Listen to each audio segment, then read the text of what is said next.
Evolução em Dois Mundos, primeira parte, capítulo 15, Vampirismo espiritual. Parasitismo nos reinos inferiores. Comentando as ocorrências da obsessão e do vampirismo no veículo fisiopsicossomático, é importante lembrar os fenômenos do parasitismo nos reinos inferiores da natureza. Sem nos reportarmos a simbioses fisiológicas em que micro-organismos se albergam no trato intestinal dos seus hospedadores, apropriando-se-lhes dos sucos nutritivos, mas gerando substâncias úteis à existência dos anfitriões, encontraremos a associação parasitária no domínio dos animais à maneira de uma sociedade na qual uma das partes, quase sempre após insinuar-se com astúcia, criou para si mesma vantagens especiais, com manifesto prejuízo para a outra, que passa em seguida à condição de vítima. Em semelhante desequilíbrio, as vítimas se acomodam por tempo indeterminado à pressão externa dos verdugos. Contudo, em outras eventualidades, sofrem-lhes a intromissão direta na intimidade dos próprios tecidos, em ocupação impertinente que, às vezes, se degenera em conflito destruidor e, na maioria dos casos, se transforma num acordo de tolerância por necessidade de adaptação, perdurando até a morte dos hospedeiros espoliados, chegando mesmo a originar os remanescentes das agregações imensamente demoradas no tempo,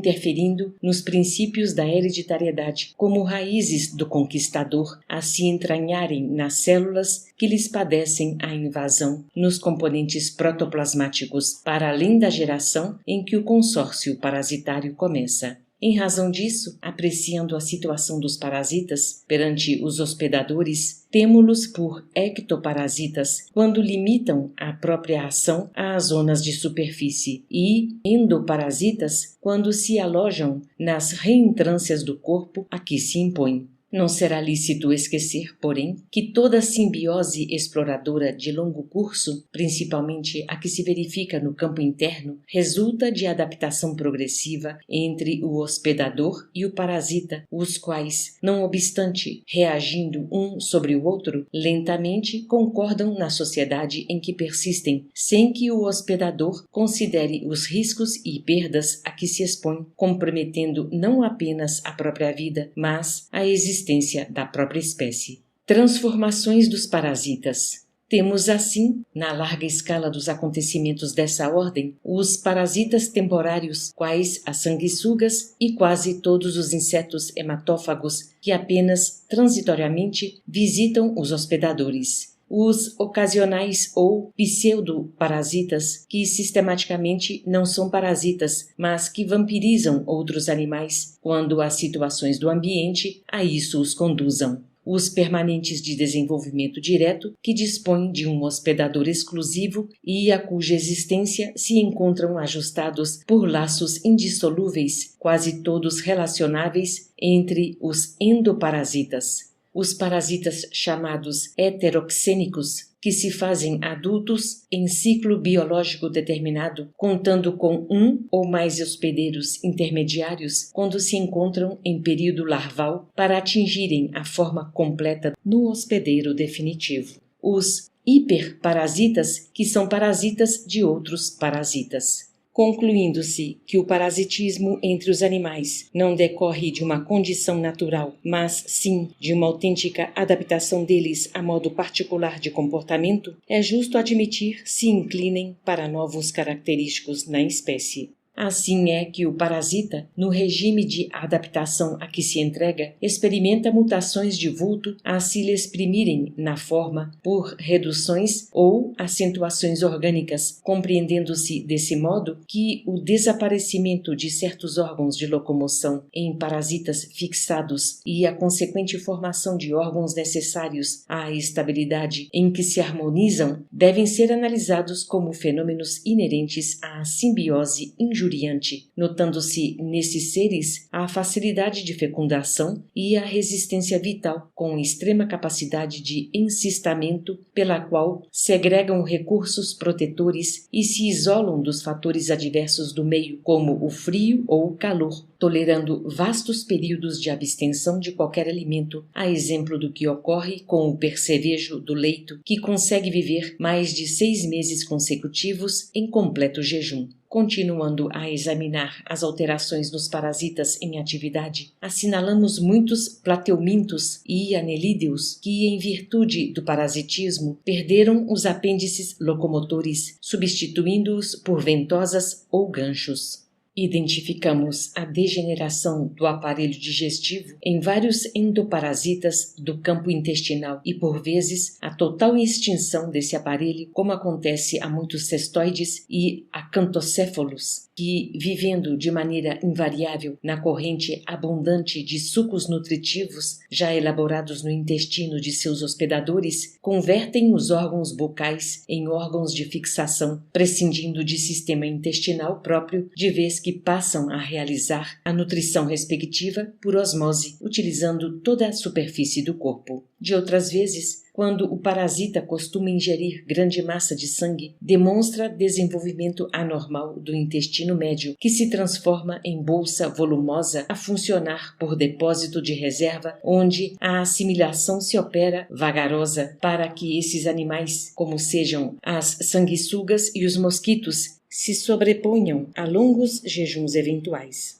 Transformações dos hospedeiros. Todavia, se os parasitas podem acusar expressivas transformações à face do novo regime de existência a que se afeiçoam, os resultados de tais associações sobre o hospedeiro são mais profundos, porque os assaltantes, depois de instalados, se multiplicam, ameaçadores, estabelecendo expoliações sobre as províncias orgânicas da vítima, sugando-lhe a vitalidade, traumatizando-lhe os tecidos, provocando lesões parciais ou totais, ou estendendo ações tóxicas, como a exaltação febril nas infecções com que algumas vezes lhe apressam a morte. Nessa movimentação perniciosa ou letal, conseguem irritar as células ou destruí-las, obstruir cavidades, seja nos intestinos ou nos vasos, embaraçar funções e obliterar glândulas importantes, quais as glândulas genitais, que podem levar até a castração, embora os recursos defensivos do hospedeiro sejam postos em evidência, criando exércitos celulares de combate às infestações, expulsando os invasores por via comum ou neutralizando-lhes a penetração pelas membranas fibrosas que os envolvem, excitando-os, a princípio, para aniquilá-los depois em pequeninos invólucros calcificados no interior dos tecidos.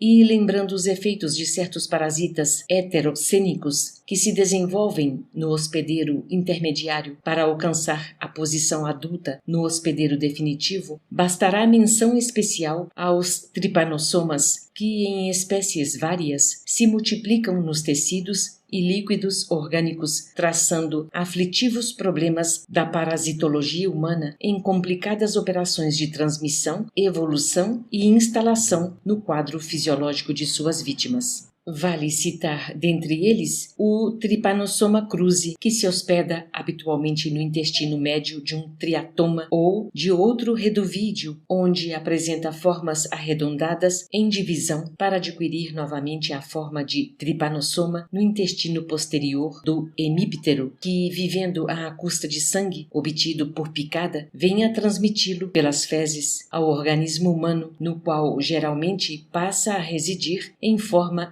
endocelular, nos músculos, no sistema nervoso, na medula dos ossos ou na intimidade de tecidos outros, aí se difundindo na medida das resistências que lhe ofereça o mundo orgânico, desempenhando o papel de carrasco microscópico a perseguir e aniquilar populações indefesas. Obsessão e vampirismo. em processos diferentes, mas atendendo aos mesmos princípios de simbiose prejudicial, encontramos os circuitos de obsessão e de vampirismo entre encarnados e desencarnados desde as eras recuadas em que o espírito humano, iluminado pela razão, foi chamado pelos princípios da lei divina a renunciar ao egoísmo e à crueldade, à ignorância e ao crime. Rebelando-se, no entanto, em grande maioria, contra as sagradas convocações e livres para escolher o próprio caminho, as criaturas humanas desencarnadas, em alto número, começaram a oprimir os companheiros da retaguarda, disputando afeições e riquezas que ficavam na carne ou tentando empreitadas de vingança e delinquência quando sofriam o processo liberatório da desencarnação em circunstâncias delituosas.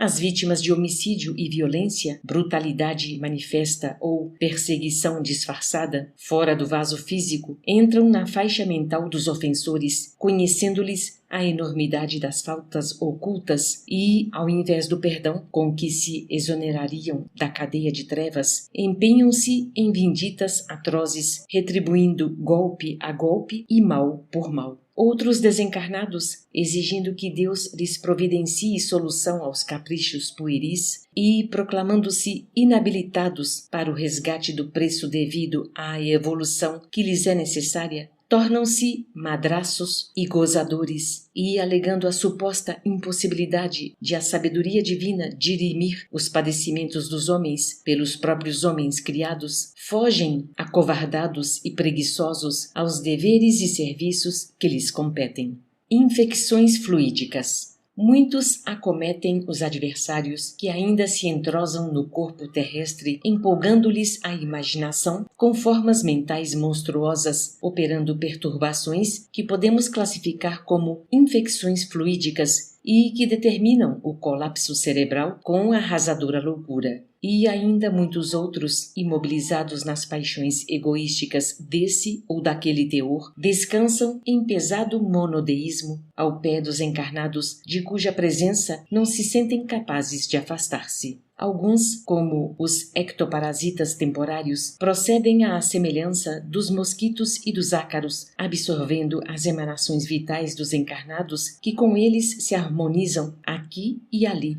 Mas outros muitos, quais endoparasitas conscientes, após se inteirarem dos pontos vulneráveis de suas vítimas, segregam sobre elas determinados produtos filiados ao quimismo do espírito e que podemos nomear como simpatinas e aglutininas mentais, produtos esses que, subrepticiamente, lhes modificam a essência dos próprios pensamentos a verterem contínuos dos fulcros energéticos do tálamo no diencéfalo. Estabelecida essa operação de ajuste, que os desencarnados e encarnados comprometidos em aviltamento mútuo realizam em franco automatismo, à maneira dos animais em absoluto primitivismo nas linhas da natureza, os verdugos comumente senhoreiam os neurônios do hipotálamo, acentuando a própria dominação sobre o feixe amielínico que o liga ao córtex frontal, controlando as estações sensíveis do centro coronário que aí se fixam para o governo das excitações e produzem nas suas vítimas, quando contrariados em seus desígnios, inibições de funções viscerais diversas, mediante influência mecânica sobre o simpático e o parasimpático. Tais manobras, em processos intrincados de vampirismo, prestigiam o regime de medo ou de guerra nervosa nas criaturas de que se vingam, alterando-lhes a tela psíquica ou impondo prejuízos constantes aos tecidos somáticos. Parasitas ovoides. Inúmeros infelizes, obstinados na ideia de fazerem justiça pelas próprias mãos ou confiados a vicioso apego, quando desafivelados do carro físico, envolvem sutilmente aqueles que se lhes fazem objeto da calculada atenção e, auto-hipnotizados por imagens de afetividade ou de esforço infinitamente repetidas por eles próprios, acabam em deplorável fixação monodeística, fora das noções de espaço e tempo, acusando passo a passo enormes transformações na morfologia do veículo espiritual, porquanto de órgãos psicossomáticos retraídos por falta de função assemelham-se a ovoides vinculados às próprias vítimas que, de modo geral, lhes aceitam mecanicamente a influenciação à face dos pensamentos de remorso ou arrependimento tardio, ódio voraz ou egoísmo exigente que alimentam no próprio cérebro através de ondas mentais incessantes. Nessas condições, o obsessor ou parasita espiritual pode ser comparado, de certo modo, à saculina carcine que, provida de órgãos perfeitamente diferenciados na fase de vida livre, enraiza-se depois nos tecidos do crustáceo hospedador, perdendo as características morfológicas primitivas para converter-se em massa celular parasitária. No tocante à criatura humana, o obsessor passa a viver no clima pessoal da vítima em perfeita simbiose mórbida, absorvendo-lhe as forças psíquicas, situação essa que, em muitos casos, se prolonga para além da morte física do hospedeiro, conforme a natureza e a extensão dos compromissos morais entre credor e devedor. Parasitismo e reencarnação. Nas ocorrências dessa ordem, quando a decomposição da vestimenta carnal não basta para consumar o resgate preciso, vítima e verdugo se equiparam na mesma gama de sentimentos e pensamentos, caindo além túmulo em dolorosos painéis infernais, até que a misericórdia divina, por seus agentes vigilantes, após estudo minucioso dos crimes cometidos, pesando atenuantes e agravantes, promove a reencarnação daquele espírito que, em primeiro lugar, mereça tal recurso. E, executado o projeto de retorno do beneficiário a regressar do plano espiritual para o plano terrestre, sofre a mulher, indicada por seus débitos, a gravidez respectiva, o assédio de forças obscuras que, em muitas ocasiões, se lhe implantam no vaso genésico por simbiontes que influenciam o feto em gestação, estabelecendo-se, desde essa hora inicial da nova existência, ligações fluídicas através dos tecidos do corpo em formação, pelas quais a entidade reencarnante, a partir da infância, continua enlaçada ao companheiro ou aos companheiros menos felizes que integram com ela toda uma equipe de almas culpadas em reajuste. Desenvolve-se-lhe, então, a meninice, cresce, reinstrui-se e retorna à juvenilidade das energias físicas, padecendo, porém, a influência constante dos assediantes, até que, frequentemente, por intermédio de uniões conjugais em que a provação emoldura o amor, ou, em circunstâncias difíceis do destino, lhes ofereça novo corpo na terra, para que, como filhos de seu sangue e de seu coração, lhes devolva em moeda de renúncia os bens que lhes deve, desde o passado próximo ou remoto. Em tais fatos, vamos anotar situações quase idênticas às que são provocadas pelos parasitas heteroxênicos, porquanto, se os adversários do espírito reencarnado são em maior número, atuam muitos deles à afeição dos tripanossomas, tomando os filhos de suas vítimas e afins deles próprios por hospedeiros intermediários das formas pensamentos deploráveis que arremessam de si, alcançando em seguida a mente dos pais ou hospedeiros definitivos a inocular-lhes perigosos fluidos sutis com que lhes infernizam as almas, muitas vezes até a ocasião da própria morte. Terapêutica do parasitismo da alma. Importa, no entanto, observar que todos os sofrimentos e corrigendas a que nos referimos estão conjugados para as consciências encarnadas ou não, dentro da lei de ação e reação que a cada um confere hoje o equilíbrio ou o desequilíbrio por suas obras de ontem, reconhecendo-se também que, assim como existem medidas terapêuticas contra o parasitismo no mundo orgânico, qualquer criatura encontra, na aplicação viva do bem, eficiente remédio contra o parasitismo da alma. Não bastará, porém, a palavra que ajude e a oração que ilumina. O hospedeiro de influências inquietantes que, por suas aflições na existência carnal, pode avaliar da qualidade e extensão das próprias dívidas, precisará do próprio exemplo no serviço do amor puro aos semelhantes, com educação e sublimação de si mesmo, porque só o exemplo é suficientemente forte para renovar e reajustar.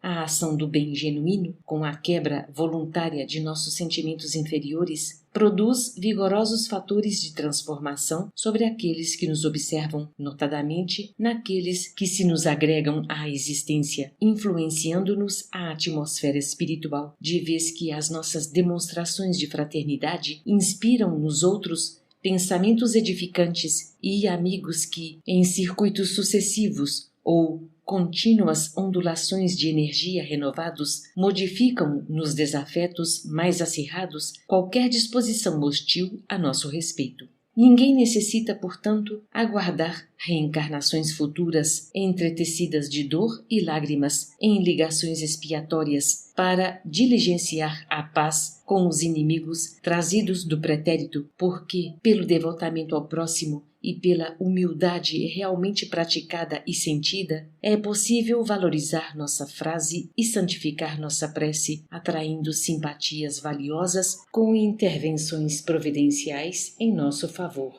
É que, em nos reparando transfigurados para o melhor, os nossos adversários igualmente se desarmam para o mal, compreendendo por fim que só o bem será perante Deus o nosso caminho de liberdade e vida. Uberaba, 19 de março de 58.